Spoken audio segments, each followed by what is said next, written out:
So this is really a very innovative clinical trial in that we are taking patients who are surgical candidates and treating them prior to surgery with atezolizumab.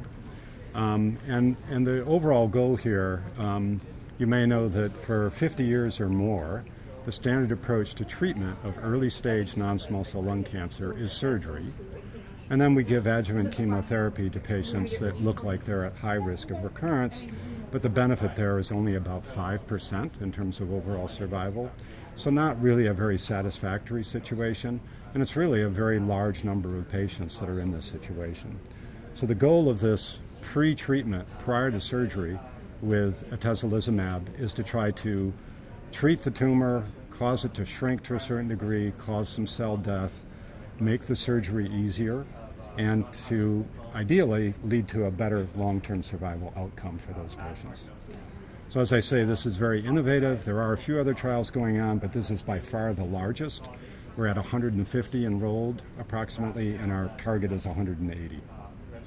So the main finding so far is that, number one, the response rate is relatively high. It's about 15 to 20% using a pathologic criteria that's called major pathologic response, which means that there's less than 10% viable tumor cells left, and that it was well tolerated.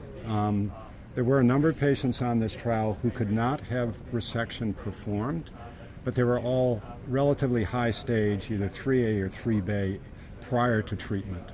And it's known that a fraction of those patients, whatever you do for them prior to surgery, they will not be resectable. There wasn't any unusual safety or toxicity signals that arose. There were 3 patients out of 100 so far that had a pneumonitis reaction, which is kind of expected and pretty low. And there were just a few other patients with serious toxicities from which they recovered. So there are no deaths related to the treatment, the atezolizumab treatment, and no unexpected surgical mortality.